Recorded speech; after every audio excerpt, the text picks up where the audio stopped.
Good evening from London, wrestling fans. I'm your host, Ben Allison, and you are listening to Wrestling Republic's daily broadcast, your one-stop shop for professional wrestling insight, news, and reviews on a daily basis. And if you can't tell, I'm very happy tonight, and that is not just because we witnessed a fantastic WWE Fastlane premium live event last night, but also because my Premier League football team, Arsenal, beat Manchester City today. The student became the master as Mikel Arteta beat his mentor Pep Guardiola. And the best part of it all, which links to wrestling, Martinelli made his return. He returned. He came on as a substitute while Edge's theme was playing. Edge's theme song was playing, and then he scored the winning goal. It was just, you couldn't write it. It was absolutely amazing.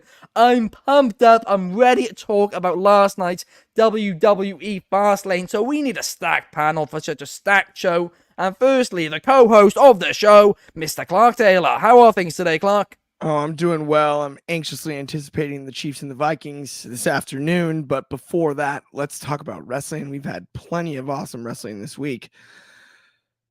Great PLE last night. I almost said pay-per-view. Still not used to that. And it's been a long time.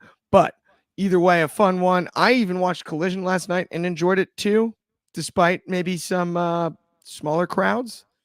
And yeah, I'm just ready to get into it. That was the most backhanded compliment I think I've ever heard. But no, I haven't actually seen Collision yet, to be honest with you. I've been so busy today, but I have heard, decent things about it. David Sheldon on his official review for the show said that, if you're going to check it out, watch the first quarter of the show, as that was the best part. But also joining us, we have the head of reviewing, the man who did the star ratings for WWE Fastlane last night, the guy who's always in the center of controversy, because obviously whoever's doing the star ratings always will be, Coby Galenzoski. Coby, how are you today? It's a thing called what else is new. I'm always going to get the flack. I'm always going to get the hate. Obviously, I follow a system that is meant to remove my bias, and it does remove my bias. I know that system on the back of my hand. I'm sure Ben knows it to a degree because he helped create it. But at the end of the day, this is our star rating system, and we're always going to get the flack. And what else is new? It's another special event where I get to give off exactly what makes the matches get what they do, because I give the categories on special live events to say that, okay, because it's a special match, this gets in the 5 categories what they get in each one, and yeah. So this is the most transparent I can be, and I still get more flack in this case. No, it is true. It is. I mean, like you just said on the website, you set out each rating for each category. Why are you giving it the rating you've given it? We have on the website at the bottom of any review the full rating system. You can click the link and check it all out. You can see it. We're fully transparent. So if you were wondering why we give it what we give it, it's there, full transparency. So yeah, we are as unbiased as humanly possible. But also joining us, we have the host of Take It to the Table, Chaos. How are you doing today, Chaos? What's good? Happy Sunday, everybody. You know what that means. Yeah, I'm excited to talk about WWE Fastlane. Obviously, right off the bat, I think it's, the streak continues in terms of the quality of these B PLEs. I'm just as bad as Clark. Yeah, but I think it's fair to say that we are a long way away from the days of stomping grounds and great balls of fire. I think it's safe to say. So yeah, I don't expect anything but decent, good feedback from everyone. And yeah, we got to definitely talk about some of these ratings that Coby has been doing, because yeah, it's very interesting. But anyway, I'm happy to be here. Straight to it. Chaos isn't too happy about it, but we got a couple of comments here. Firstly, from Bobby Batito. Welcome to the show today, Bobby. Who was saying Cassie Lee won the WSW Women's Championship last night at World Series Wrestling in Australia in a gauntlet match. Congratulations to Cassie Lee. And Sean Spears, he's won the World Championship. Well done to him then as well. Oh, wow. I didn't realize about him. But let's get straight into things and let's get straight into the Tag Team Championships, because we opened up the show with the Judgment Day. Finn Balor and Damian Priest teaming up to defend their Tag Team Championships against Cody Rhodes, and Jay. Main event, Jey Uso. And this match was a banger. This match exceeded my expectations. The finish, the Cody Carter dash 1D, whatever you want to call it. Ooh, chef's kiss. That was absolutely excellent. Like I called, like I predicted, Cody Rhodes and Jey Uso won the Tag Team Championships. The second half of my prediction is that Cody Rhodes will announce on NXT that they will be defended in a Dusty Rhodes Tag Team Classic. Hopefully I'm right about that on Tuesday. Of course, we'll get into it later on, but Damian Priest did not cash in, and that was because his leg was injured in this match in kayfabe. I liked that. I liked how they did it to, write off him being able to cash in later on in the night, because if he was, healthy and he didn't cash in, he would have looked like an absolute idiot, because Seth Rollins was just dead. But we'll get onto that later on. This tag team match, fantastic stuff. I loved it. Clark, give me your thoughts. Before I address the tag team match, I just want to say one quick thing about Kobe's ratings and all of that. And this is directly to the people that comment about that. I dare you to put more work and more passion into your review system, not just your reviews, but the system in itself, as Coby Galenzoski, and it's a joke. There's not a better expert in the industry on it. He developed the system himself. Not just himself with Ben Allison, but I mean, absolutely one of the best there is. And let's knock that off. That's just absolutely. It's a joke, but let's talk about Balor Priest against Jey Uso and Cody Rhodes. Boy, did I enjoy the match. Absolutely. Top to bottom. I mean, you have 4 excellent wrestlers in the ring, right? Judgment Day against Uso and Cody. Do I have complaints? Of course, it's Cody Rhodes. Come on, guys. Would I have a take without complaints? Of course I have complaints. And the first one is, why are we robbing Jimmy Uso? He's supposed to be the homecoming king, the most likely to succeed. Now you've got Jay with one more title reign, with one more point in the WWE 2K23 rating system. I mean, we are sliding Jimmy at every chance we get. And I get that it's going to build towards an Uso versus Uso deal at some point. But come on, man. What are we doing? Cody Rhodes and Jey Uso, who didn't get along 3 weeks ago, now get along. And they've got this whole cut D thing, right? They've got the Ospreay move that Cody stole into the move the Usos stole from the Dudleys. And I loved that spot, but let's shout out the people that, invented them. The fact they called it the 1D was, a tribute, in fairness. Well, one tribute to who? One Direction? I'm just saying. Come on. I'm just saying. I don't know how much. I don't know how much Bully and Devon loved that one. Like the 1D. Come on, we're better than that. Anyway, I did enjoy the match though. I mean, if you listen to Busted Open, all Bully does is praise the Usos as being one of, if not the greatest tag team ever. So that just tells you. Yeah, he's fine with it. About it. Yeah. And Harry Styles is. I'm sure they got his blessing. Yeah, I mean, you're also forgetting, right? Jay might have 1 extra rating on WWE 2K, but in fairness, Jimmy's married to Naomi, so it balances itself out in a lot of ways. That's one of the funniest things you ever saw on the show. But Kobe, what did you think about this match? This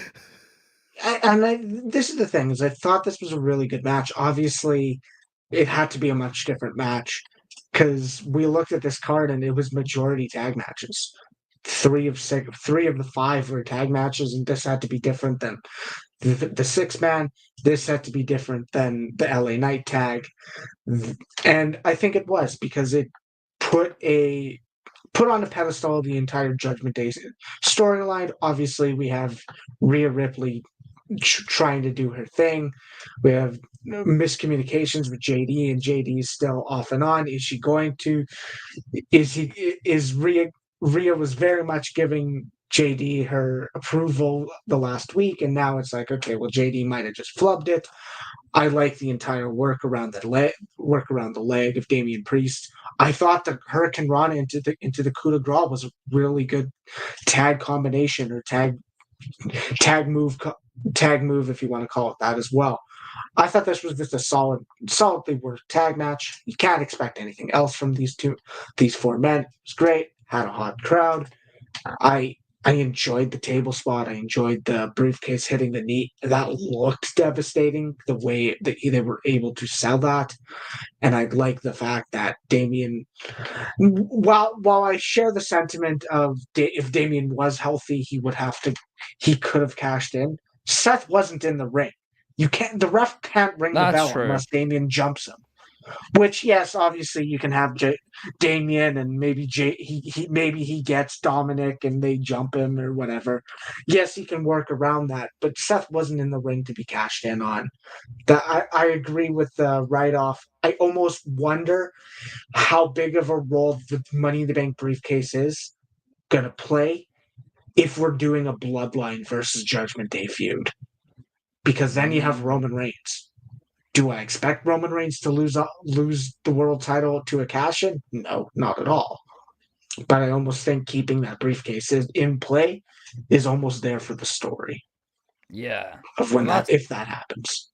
That's a great point. I mean, I still absolutely think that we're gonna get them teaming up at War Games against, the faces.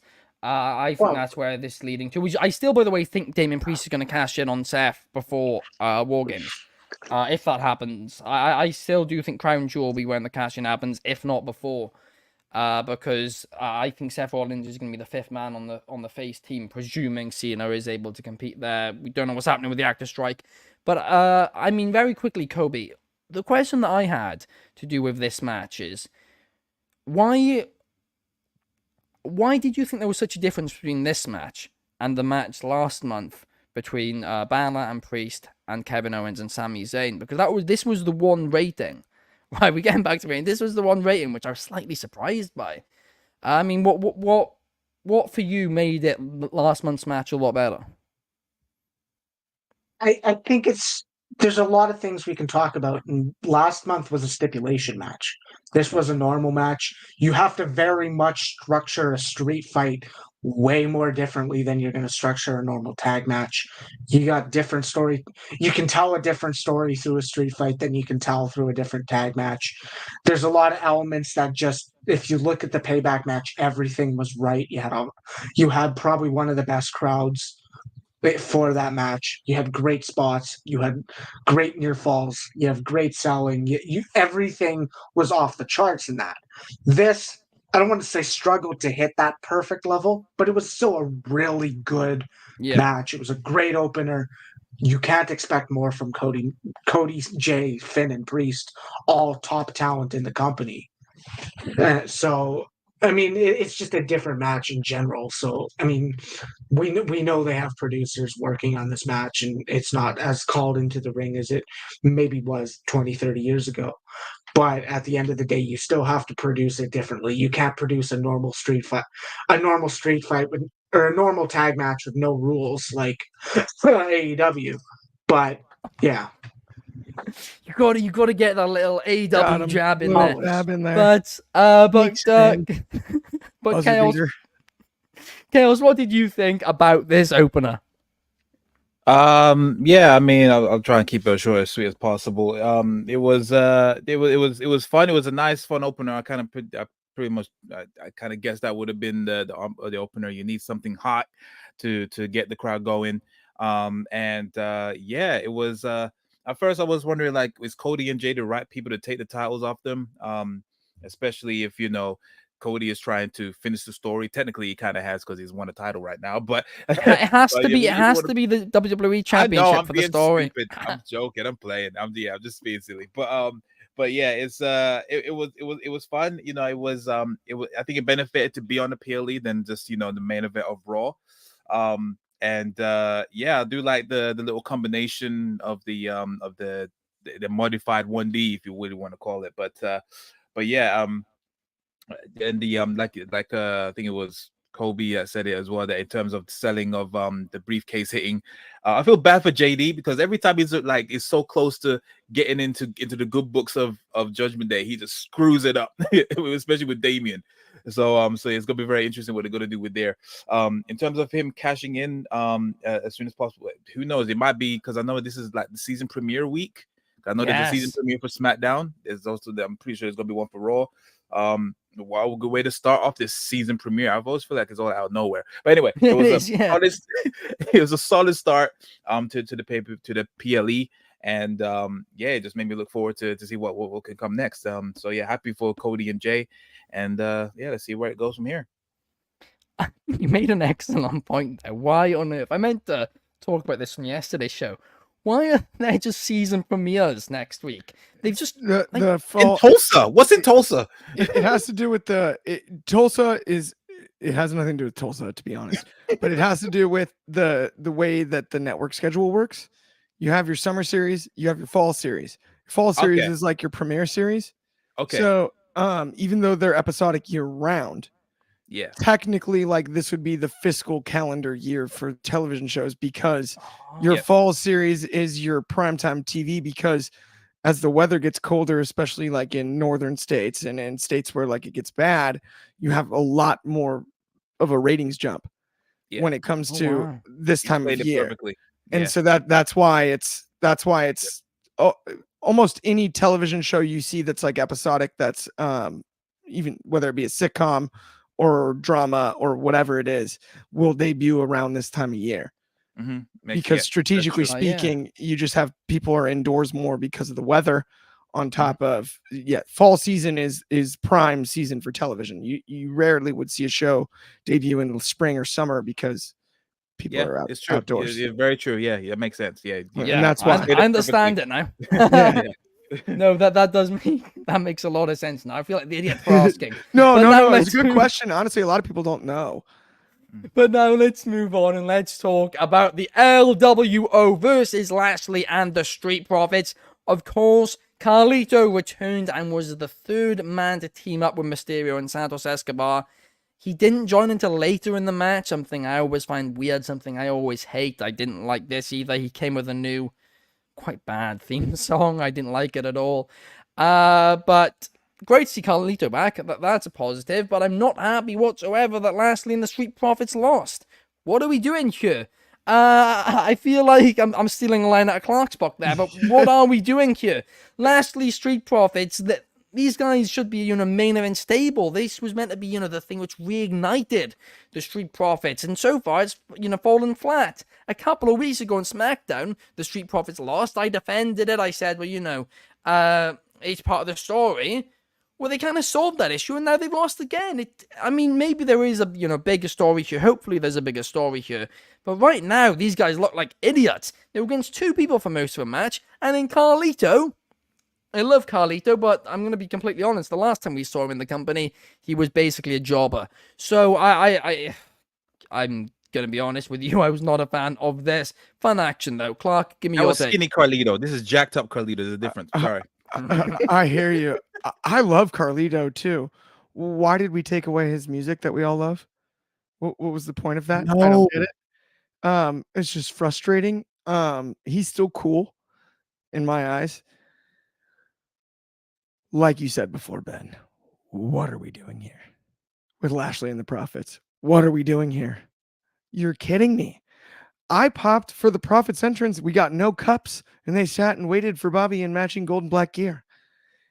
I loved the Hurt Business. I do not need the Street Profits being held. I wanted to root for the Street Profits during the match. My heart did. I wanted the cups to fall. I wanted them to wear the local gear.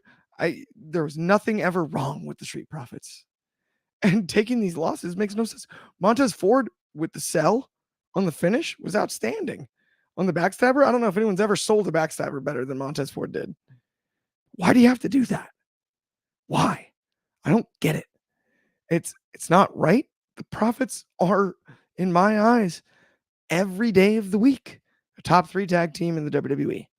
And we've got Cody Rhodes and Jey Uso holding belts. We've got a bunch of thrown together stuff, and they can't beat a 6-man team that's 2 for 3/4 of the match. You're kidding me. What are we doing to the Street Profits? They're 2 of the most talented wrestlers on the whole roster, and together they're better. Knock it off. And I was excited about the pairing with Bobby Lashley when it first started. Bobby should make him look stronger. They're with Bobby Lashley. You took the Street Profits and paired them with Bobby Lashley. It doesn't make them both worse. I don't get it. And I really like the LWO. I'm not trying to say this like I'm knocking the LWO. It's frustrating to me because the Street Profits deserve better. They're both stars. I think absolutely everybody agrees with that. I mean, Bobby Petito saying it was great to see Carlito return. He was expecting Dragon Lee. I mean, I actually was as well, to be honest with you, Bobby. And number one Superfly is saying the 6-man tag was average, but I'm thinking everyone just wanted to see Carlito return. I mean, it was fantastic pop for Carlito, I will say that. But now let's move on to something which I actually did very much enjoy, and that was the women's triple threat match. Obviously, going into this, Clark was very critical of the story and made some, very fair points there about it. But Io Sky versus Asuka versus Charlotte Flair, I thought this match was really fun. There was a few sloppy moments, but overall, I really thoroughly enjoyed this. I also very much loved the ending, how Bayley, she was told not to help Io Sky, but she did help Io Sky, and by helping Io Sky, she actually won the match. And I definitely think the direction this is going in is Io Sky is going to kind of, let Bayley back in, be nice again, and that's when Bayley's going to turn, and then it's going to be for the championship. Bayley's going to end up winning the belt, and Bayley will be back in the main event scene, which I know, Clark, you'll be happy about when that happens. But that's how I feel that this is going. This match, though, I loved. I thought they did everything perfect as far as I was concerned. Coby, give me your take on it. And explain the rating you gave, 3.25 out of 5. So I 100% agree with the statement, and I know we were talking like we have our Wrestling Public group chats on Instagram, and I was saying I thought this was a much better match than the SummerSlam match because the SummerSlam triple threat did go to that next gear when they did the injury angle with Bianca Belair. At the end of the day, this match, this rating and my thoughts are allowed to differ. The system is meant to remove my biases. I can enjoy a match more than I rate. I can enjoy the match more than I give it kind of a regular rating, and that's exactly what this is. There was quite a bit of sloppy moments, and there was a number of weird moments. The match kind of wasn't structured the best either. It was but it was solid. Like, I mean, the crowd was giving this an awesome chance. You have 3 top talent in the women's division in Io Sky, Asuka, and Charlotte Flair. All top talent, all great athletes. All what you expect. Did they underdeliver? Maybe a little. But at the end of the day, I 100% agree with the sentiment that this was a really fun match. This didn't need an injury angle to kind of go to the next level. They did as they got kind of, I don't want to say got into the swing of things, but they got into the swing of things around the middle of the match, and that's when it was like, okay, now we're going to just have a really good match. I thought I guess the Tower of Doom Samoan drop was, I've never really seen that before. And I thought it was just a really good match. It was very enjoyable. I like the storyline they're playing into it. Bayley actually benefited her partners for once in this case. Obviously, I think we are going to get a Bayley Io feud eventually. I don't think Bayley wins the title unless she wins it and then Io wins it back.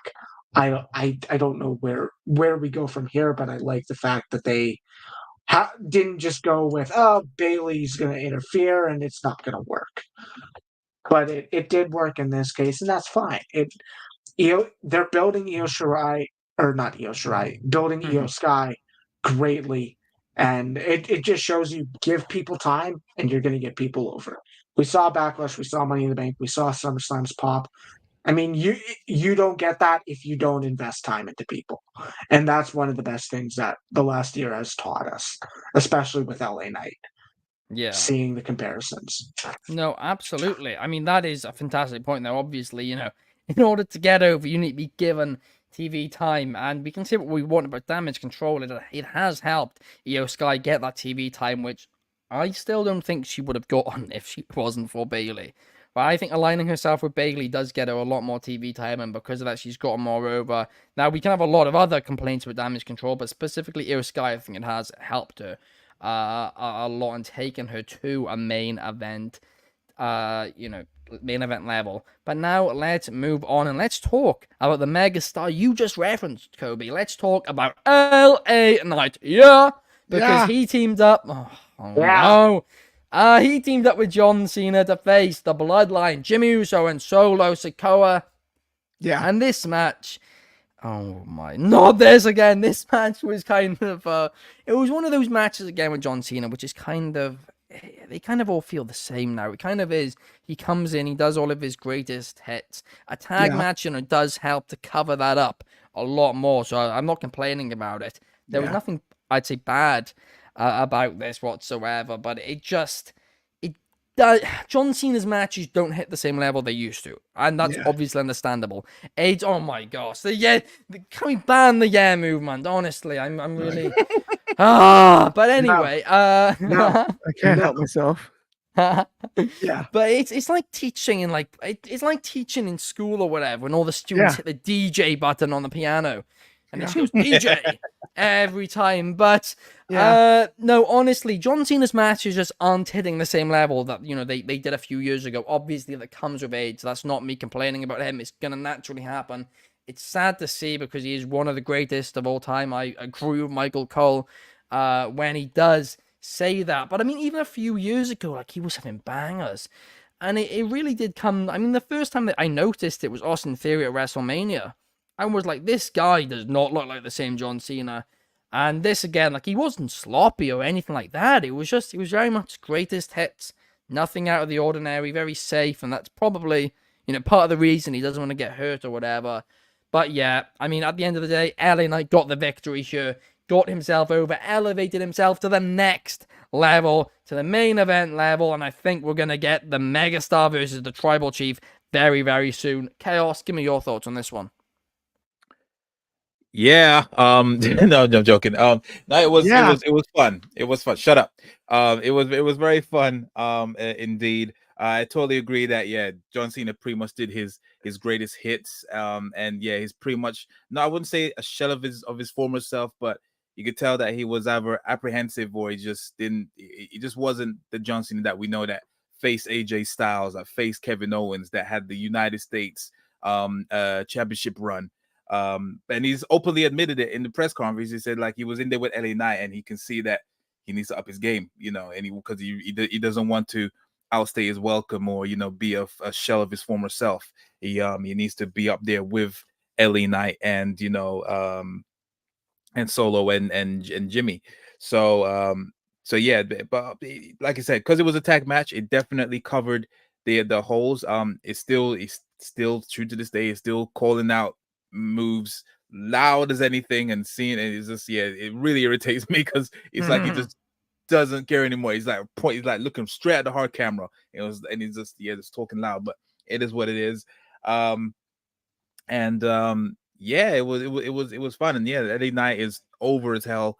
When we're gonna get that match, I really hope it's anywhere but Crown Jewel, because if it's if they do a Crown Jewel, that pretty much just it gives away he's not gonna win. You know what I mean? You need to do it at a certain place where there is that possibility, that he may be able to scrape the win. Do it any other place but Crown Jewel, because he definitely won't win it there. So yeah, they got to continue riding the wave and see where they go with John Cena. I don't know if he's gonna. I think he's scheduled for SmackDown. He's scheduled for NXT. I know that if he's scheduled for NXT, and he's scheduled for SmackDown still as well. He's part of this, the 7-week run. Fair enough, fair enough. So yeah, like it's who knows where they're gonna go around with this. But no, it was a fun match, and yeah, I just love the stuff with Jimmy. He's trying to high five or trying to dab Solo, and Solo just complete airing him. It's so hilarious. Absolutely love it. But yeah, my fear is that this bloodline thing needs to pick up now. Now that the tribal chief is coming back, finally, they need to start picking it up because I don't want to lose my interest in this whole thing because it's starting to kind of spin the wheels a bit. But we'll see where it goes. But other than that, haven't got nothing but good things to say about that match. Very good. Yeah, and I mean the one argument which I will have is I do not, unless it was at WrestleMania, I do not believe that I'd at any time be convinced LA Knight's going to beat Roman, right? But yeah, remember last time they did an event in Saudi, the entire in the press conference before the match, before the event, everyone was just chanting LA Knight, and he just completely hijacked the thing, and that's kind of what kick-started this big push he's had. Yeah. So I think to kind of give him that that Universal Championship opportunity where the crowd kind of hijacked everything. Yeah. I think I don't know these chants, but I think that would honestly be quite poetic. Chaos, And somebody Bobby- shut up and I Yeah. listened. It was scary. Bobby That was Petito. I Changed my whole second you, day. Chaos. I second that. Shut up. Bobby Petito is saying, I'd like to see Roman Reigns versus LA Knight pretty soon. I agree. And number 1, 2 Yeah. making a very interesting point here, saying, while the tag match was good, it felt a little bit overshadowed with the commentary talking about Paul Heyman having grey hair and talking about yo, that this. stuck out Yeah. hard, bro. I Yeah. was just like, I didn't realize that it was like, I realized it on SmackDown. But yeah. It was, but it doesn't think it was. I did see it before, but it wasn't as like front row like like yesterday. It was really He's letting weird. it grow out. He stopped dyeing it. That's what Yeah. I'm saying, man. He And ran out I of just think he's- men. I think he's gonna start dyeing it again as soon. I think he's Dye not it, dyed bro. it. It It's could just be for on the purpose. story. Yeah. Yeah, I Very think it's well. just for the Purpose. storyline. Yeah. Please, I mean, Yeah. come on, man. I want to still believe that you just relinquished ECW and you're still in your heyday, man. I don't want to see no grays on Paul Heyman, man. He still looks good for his Yeah. age. Diet. Yeah. Just for men. Yeah. Yeah. I mean, I can't say anything. I'm already starting to go grey myself. Touch at of the age grey. 20. Yeah. Just for So men. Touch See, of gray. you know what? I was gonna make a stereotype joke, but it's I've got grays all over the side of my head. let's move Look at on me, and I'm let's good, bro. talk. I'm good. I'm just saying. Oh, you know. dude, I'm bad. It's a struggle bus. That's what I'm Let's- saying. I'm in the just for men market any day now. Hey, wait. How old are you, Ben? 20. Jesus Christ. Yeah, you're. I mean, my entire family actually goes white so quick. he's gonna but- be sandy in like 2 years. Oh, Just salt and I pepper. know. But it's not even grey, sorry. It's like pure white too. It's not grey, it's Oh, white, God, white. Even more impressive.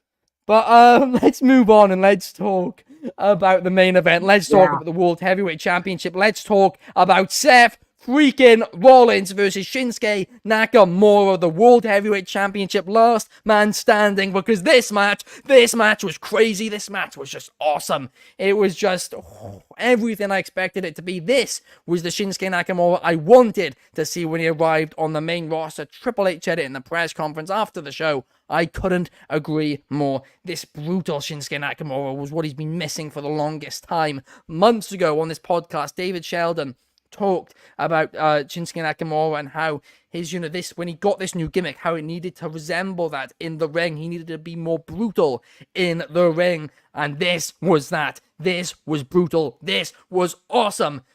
And this is the Shinsuke Nakamura that I want to see. However, in the end, Shinsuke Nakamura didn't do enough, and Seth Rollins got the victory. He is still the World Heavyweight Champion.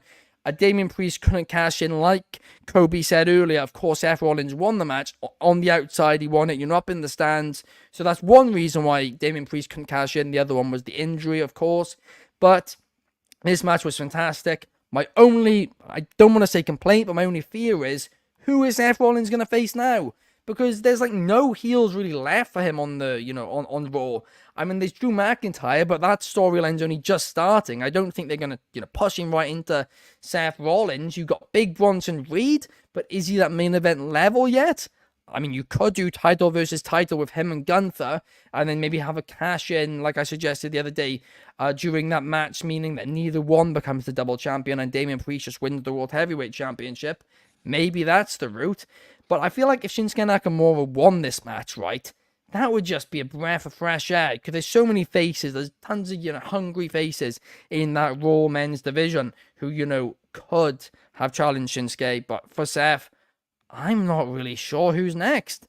But Chaos, I'll send this to you first. What did you think about this main event at WWE Fastlane? It was a solid main event. It was cool. I ain't gonna lie. It didn't get me off the seat, or it didn't make me sell it as much as you just did. But yeah, it was cool. It was a nice way to finalize. It was definitely the final chapter in this storyline, and it was very befitting of that. Shinsuke, definitely, I agree. This is definitely his best run in on the main roster by a long mile. Yeah, it all depends on what they're gonna do with him afterwards, because I do fear like after this he could easily go back down to mid card. I know that he's already got a feud waiting with Ricochet after this. From what I understand. So yeah, I just feel like with someone like him, you need to definitely keep the momentum, because he's a great heel, and this is his best heel run, like way better than his previous heel run. So yeah, no, it was good, and I did love the perseverance, the grit of Seth Rollins regarding this. There were definitely a couple of times where that should have been the ender, and then all of a sudden he just went John Cena mode and just got up at the last minute. It was a bit annoying at certain points. Where they could go from here. Look, this is where I think this is where Damian Priest could even cash in his briefcase. It could be as very soon as this Monday. I don't think Shinsuke is gonna be going away like quietly after this. He could obviously, I think, feel like it wouldn't surprise me if Seth comes out, starts celebrating. Shinsuke comes out of nowhere, completely obliterates him, destroys the back. That's when Damian Priest could easily come in and just pick whatever is left of Seth freaking Rollins and become world champ. So yeah, I think obviously they calmed temptations, calmed expectations, I should say, at Fastlane. They could very much do it tomorrow night for Damian to become champ. So I think that's where it could actually feud, and then that's where it leads into Survivor Series, or maybe Crown Jewel. Who knows what will happen there? But yeah, other than that, it was a fine ending to a good solid pay-per-view. I haven't got no gripes about it. Seth is still your champion, so that's what I have to say about that, I guess. Yeah, I mean, you did make a great point. Obviously, as early as this, tomorrow night, Monday Night Raw, Damian Priest could cash in, and that would turn everything, on its head and set up the War Games, which I'm pitching. I think that's the route they should go down. Yes, building up to that for sure. Rollins, Rhodes, Uso, John Cena, LA Knight versus Roman Reigns, Jimmy Uso, Solo Sikoa, Finn Balor, and Damian Priest. I think that's the War Games they should do. I think that'd be Cena in a War Games match. Do you think he would? I mean, maybe he wouldn't, because also that's after the 7 weeks too. But I feel like he's the missing one there. I mean, if not, maybe you do just completely replace. You get rid of Cena and do Owens and Zayn. He doesn't look like he's trying to wrestle matches like War Games. But he'd be the last guy in. Yeah. We know how it would go. He'd be the last guy in. He would get the hits. He might get Hit knocked 4 down. shoulder blocks, 5 moves to doom. Ball game. Yeah, he wouldn't. He'd be the last. He'd be the last entrant. They'd be able to protect him. It would be pure like bucket list type thing. Like if he was that interested in doing a War Games match, maybe he would. Yeah, but that's a great point, Coby. We don't know. I mean, what do you think about this match itself then? At the end of the day, this was that step up from Payback. Payback, as a singles match, it's hard to have a slow match that kind of is slow and methodical for the entire thing. This match, last man standing matches are slow as it is. They're slow, they're methodical. You're working with 10 counts, you're working with selling. That's what a lot of this comes from, and the stipulation. My main question is like, what are we? And I'm gonna quote Clark. What are we doing here? We have Seth Rollins, who has no future opponents, but we also have the fans who a year ago are clamming for Seth Rollins to have a title. 6 months ago wanted Seth Rollins with a world title. We have Seth Rollins with a world title. He's a babyface champion. He's being booked well. He's being booked as a face that is overcoming odds like Judgment Day, like not Seth Rollins, like Shinsuke Nakamura. He's overcoming things, and now you have people who are already saying, "Oh, we don't want him as champion. Oh, he sucks. He sucks." You're the same people who are potentially hoping CM Punk faces him for the title, whether it's Survivor Are Series that or many people saying that though? WrestleMania. Quite a I see few. a lot of people. There's quite a people.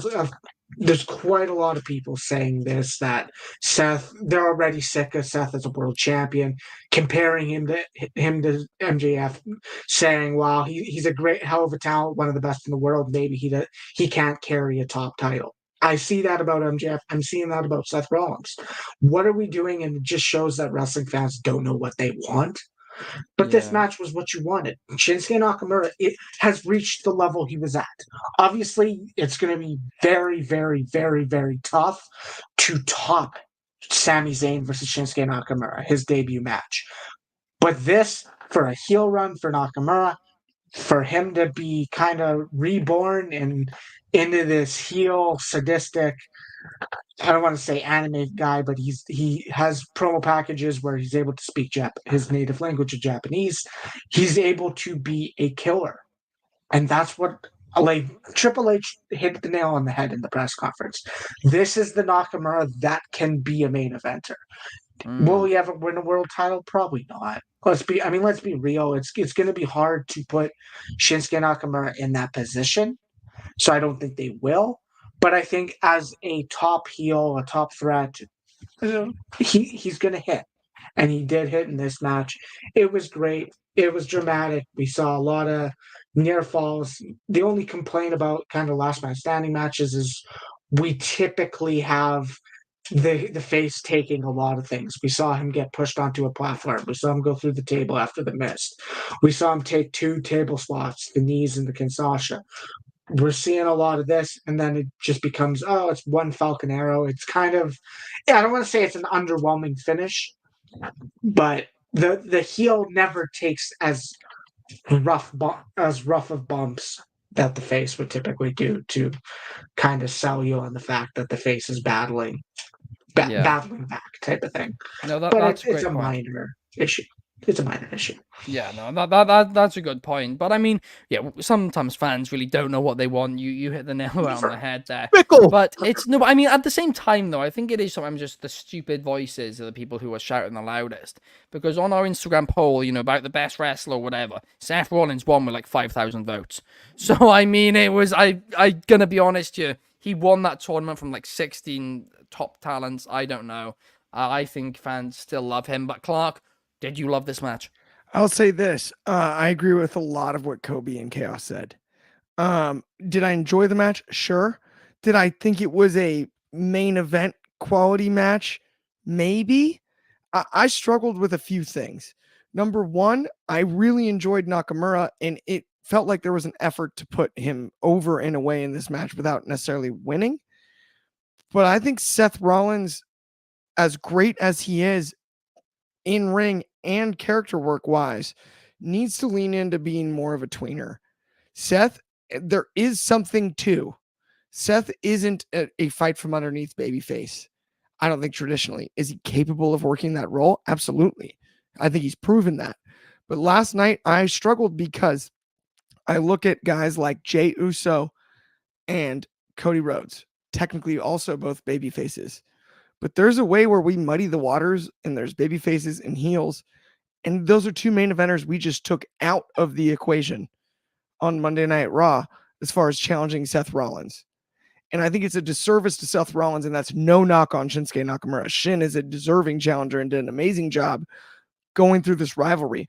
I think I had a hard time watching the match as much as anything because I just don't know what's next. McIntyre as a heel, logical. McIntyre as a face. And Seth turning heel, logical. But something's got to give somewhere along the way. As great as it was building to a last man standing full-blown payoff with Shinsuke Nakamura, there was no next after this match. And that was the hardest part for me, right? There was nothing to look forward to. And that was my final take as far as the match is concerned. But I did enjoy it as a whole, entertainment-wise. Yeah, no, I mean, certainly it was Where's the Maverick? entertaining. It was an entertaining finish, an entertaining show, I thought. Overall, it was a great night of wrestling. I enjoyed it. I'm on top of the world right now. Of course, Arsenal won early. We had a great show yesterday, and tomorrow we're going to have a great show too, because it's Mailbag Monday. Guys, send in your questions via our Instagram story. I'm about to put the poll up now where you guys can send us in your questions. But if you're on YouTube, please like and subscribe. Thank you guys for 600 subscribers there. If you're on Spotify, please leave us a cheeky 5 stars. Thank you to Clark, thank you to Coby, and thank you to Chaos for joining me here today. We will be back tomorrow, same time, same place, Mailbag Monday. Send in your questions, don't miss it. Thank you guys. We will see you tomorrow. Enjoy your night.